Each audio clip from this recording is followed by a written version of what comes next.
day 2 of getting caught up on all the card game anime. And yes, it actually is day 2 because I just did the Shadowverse video yesterday.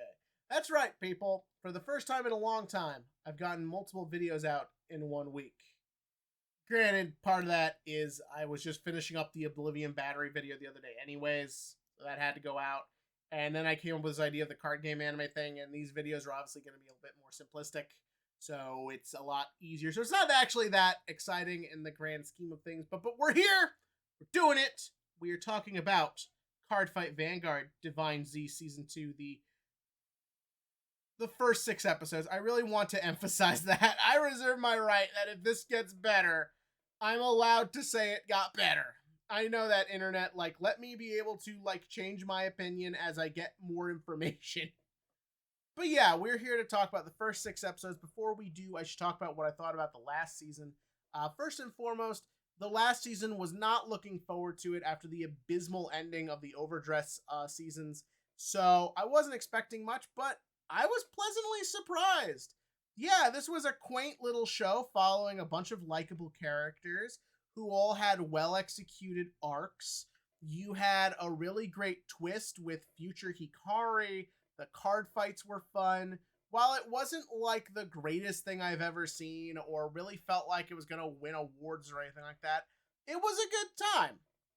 But that means for season 2, you're going to have to do something a little bit different. You either got to up the stakes or take more risks or just do something.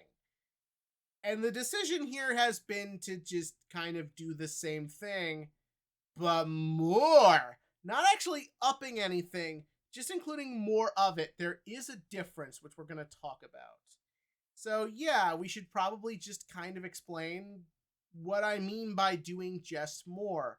So the last arc was about a magic alien plushie thing told 6 people that if you do this card game tournament, I will grant you your one wish in the world.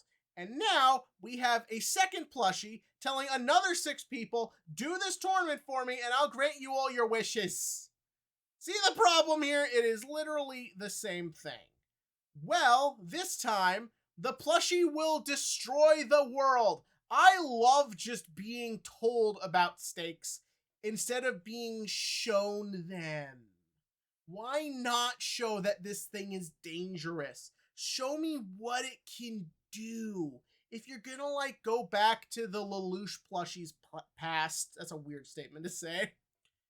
Show me more, not just a few images of what is ultimately just nothingness to us.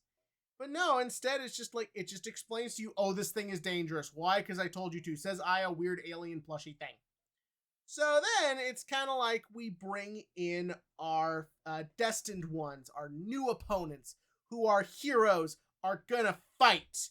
And they're not interesting in the slightest. Well, some aspects of a couple of them are, but for the most part, the show just presents them in a really boring fashion. First up, our main characters seem to have had their arcs completed in the first season, and they have nowhere to really go. So it's less about them moving their own story forward and just reacting to what's happening in front of them. That's not interesting. That's not really how storytelling works. So your heroes aren't that interesting, and your villains aren't either. So effectively what happens is that the villains just sort of show up. And the main sort of thing here is the reason they're siding with the evil alien death plushie thing. Yes, I will never stop calling it a plushie because the decision to make them plushies at this point is just weird and distracting. But yeah, so the reason they've gone along with the plushie is because the plushie has taken over their minds. They call it mind pollution, which that's a fun phrase. And this is shown to us through literally an abrupt exposition dump. Akina sees that Hikari has joined these guys, goes after her, rightfully so, and is stopped by a giraffe plushie being like, oh, you can't do anything because I used mind control and they're under my control and they're going to do what I say and that's it. You can't do anything. You can't do anything to move the story forward. You just have to do what I fucking say for a half a dozen or so episodes. You see the problem here. I think it's pretty obvious, but just to kind of really make it clear here.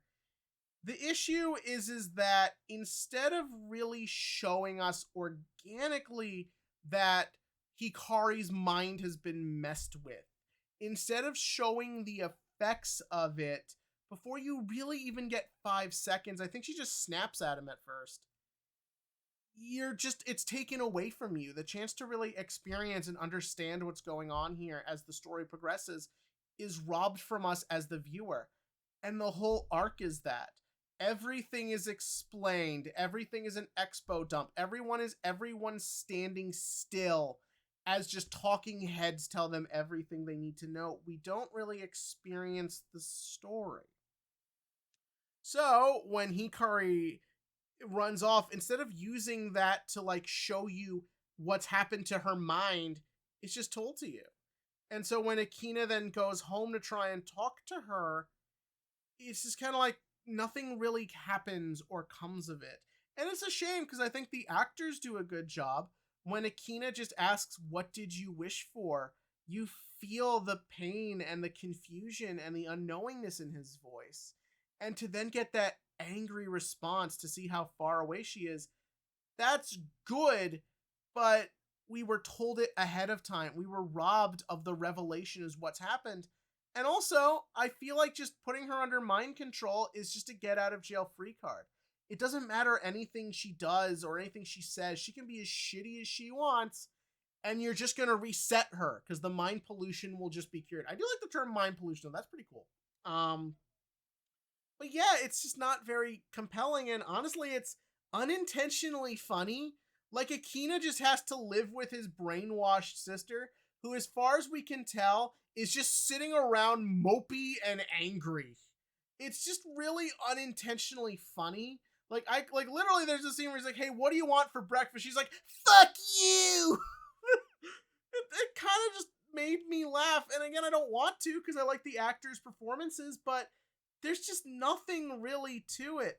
As bad as everything with the unifiers was, or uniforms, whatever the fuck they were called, when you saw Urara in the chair, when you saw the things on her head, when you've been told they've scanned her brain, and when you see her like not blinking, always looking to someone else before she says anything, it is creepy, it is interesting, and I understand you want to do things different for a different arc, but they haven't really done anything other than a couple scenes. There is no real interactions between the two leads here, and so it just doesn't really come off as anything. She's just sitting in her room sad and mopey. That's every teenage girl ever. Then we move on to the other ones, and they also suck. They're new characters, so I have no baseline of what them acting normal is. Taizo literally says that, yeah, he's always moody and like too serious. I mean, so what does it matter besides the fact that he's like really hot? No, I'm losing focus. Do not fall for the clamp trap. But then like the rest of them are just not interesting. Jinky is just Jinky again, just explaining like, yeah, I'm a good guy now, and I got away from the mind control because I have a godlike powerful AI. Or whatever the fuck. Then you have, who the fuck else is there? It's really hard to remember. The main guy's like generic, just kind of typical, I'm smart or whatever the fuck. But yeah, the only one of these that's good, the most recent one, the blonde chick, was fucking insufferable. The only one that was good was the Lyrical Girl.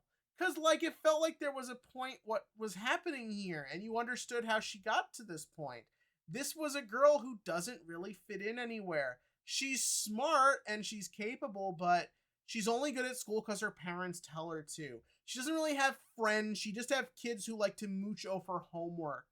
And you see that, like, Cardfight Vanguard and looking up to, I'm blanking on her name because she barely does anything, but looking up to our one main character, Lyrical Girl, you do get how she got to this point. How, like, this need to believe in this idol and, like, how it affects her and how it's then easy for her to be manipulated. That's good. And I also like the way their card fight is handled. I like how our main character just kind of is like trying to understand, trying to get through to her, trying to get what happened here, and is always kind and supportive and allows to get to a point where she can ultimately help her even after the fight is over. none of that attention to detail is really in there, despite the fact that I do like Masanori and Jinky sort of just talking about like what losing Jinky's brother meant to the both of them.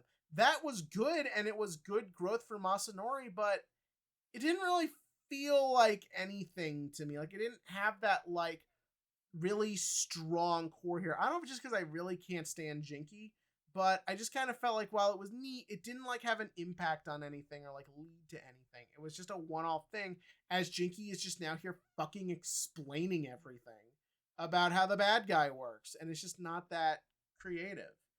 And so yeah, that's just kind of where we've left off at. Our heroes have successfully saved everyone under the mind control besides the main baddie, who obviously Akina will fight in the finale. Akina will obviously lose to Hikari so that way he can face said big baddie. And again, like, I think this show could pick up in its second half, because I am interested to see how they'll handle everything with Hikari. I feel like it's pretty obvious that's going to be she somehow learned about the fated clash and feels guilty that Akina wasted the wish on her, or just something in that kind of space. But again, the fact that the two actors are good, the fact that Akina's actor has brought his A game, and the fact that there is like some effort being put in here, I think means that this could be where the season picks up, and God do I hope so. But yeah, that was my opinion on Cardfight Vanguard Divine Z's first half. Again, just not super interesting or creative. But give me your thoughts about that in the comment section below. And as for the Vanguard question thing that we do from time to time when we get a chance to talk about this show, set 3 is coming out very shortly. So far, I've liked the Divine Z format. While a lot of it is still the same as previous standard, I feel like just some of the new little things they've added and the way decks are built around divine skill units, I think has actually led to a lot of interesting experimentation. Except Varga. I fucking hate that deck so much. It is a monkey deck and a black hole of uncreativity. If you like Varga, that's fine. Just, it's really not to my taste. But give me your thoughts about that below. And as always, click to like, click subscribe, and join me next time to see if the brother-sister dynamic can save the season. It probably will.